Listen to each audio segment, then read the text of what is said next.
Dr. Jian. Mr. Speaker. Order to both members. If you wish to have that conversation, would you please go outside to do so? Question number 8, Dr. Jian. Mr. Speaker, my question is to the Minister of Education. What recent announcements has she made regarding New Zealand's education legislation? The Honourable Hikia Parata. Mr. Speaker, yesterday I launched a public consultation document updating the Education Act 1989 and invited New Zealanders to have their say on the revamp of education legislation that will make it fit for the future.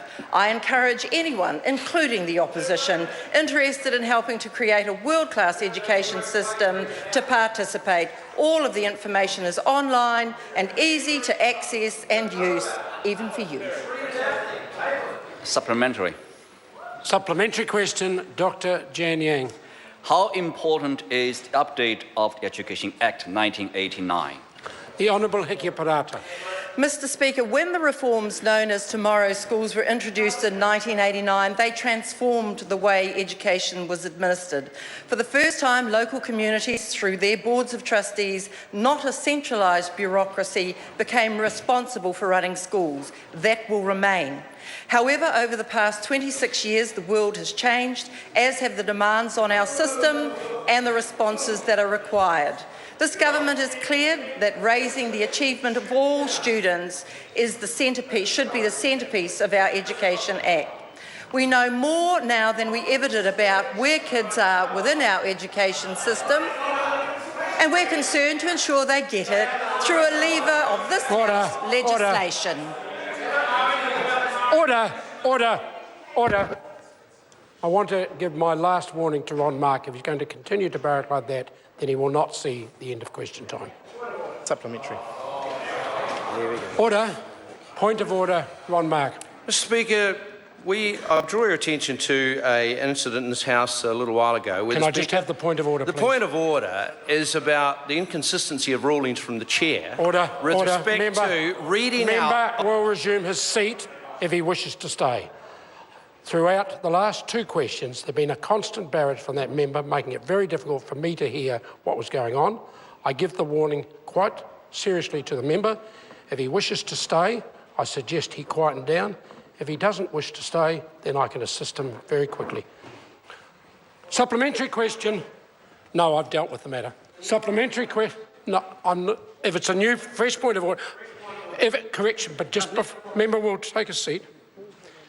I'm happy to entertain a fresh point of order, but if it's in any way relitigating the territory we've just covered, I will then be asking the member to leave the House immediately. Of order. Fresh point of order, Ron Mark. Does ruling still stand that we shouldn't read out speeches? There's never been a ruling that you must not read a speech. It's certainly been an encouragement for people not to read speeches. Very often through question time, as the member will observe as he spends more time in this House, ministers do read from a scripted answer.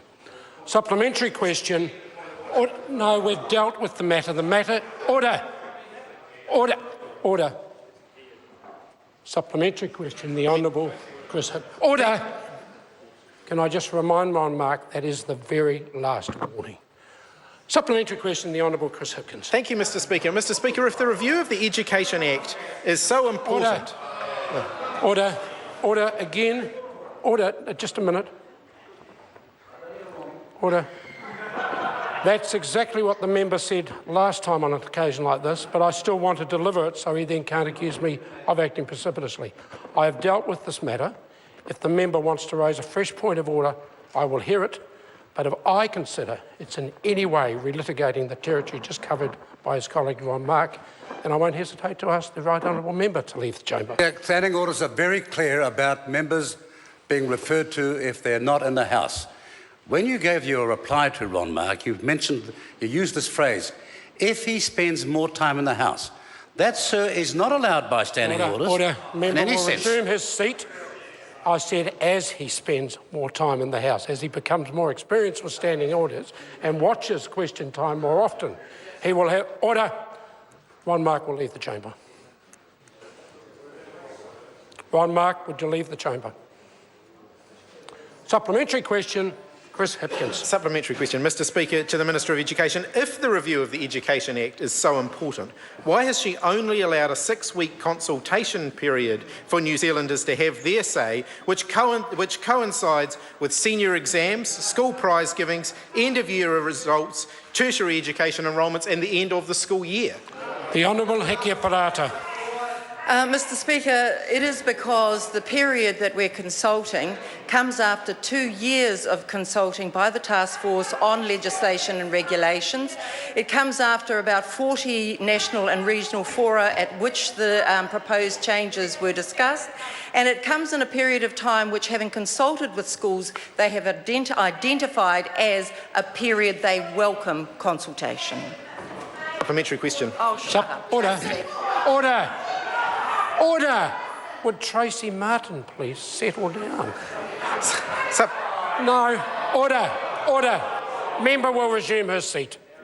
Again, she's stepping in the same territory one of her colleagues have just been. There was a question asked. It deserved an answer. I'm trying to listen to it. If the member wants to take a supplementary, do so. But do not interrupt the proceedings of my House and expect me to comfort the member. Supplementary question, Chris. If it's a fresh point of order, I'll hear it. Otherwise, the member will get exactly the same treatment if she's relitigating the territory we've been through. Mr Speaker, is it still appropriate for a member to take offence when told to shut up across the House by another member? I didn't hear that, but the amount of interjection from the member, I'm not surprised. It's unhelpful. Order. Member will resume his seat. It is not helpful for any member to my right to interject that way, but I can understand why a response may have been loosely given in that respect, because the level of interjection from the member was unacceptable. Supplementary question, Chris. Supplementary question, Mr Speaker. Why won't this review include the issue of the support schools receive? Order. Can the member please start the question again? If she's interrupted by a member of the New Zealand First, particular member of New Zealand First, she will be leaving.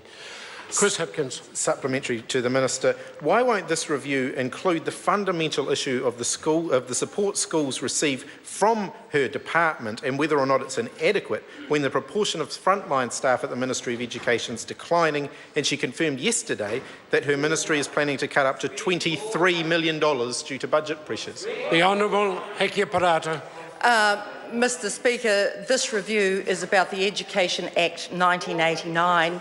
It sets out specifically what its themes are. If the member is interested in other elements in the wider education portfolio, then he should ask a primary question on those. Question number 9. Chris Hipkins. Mr Speaker.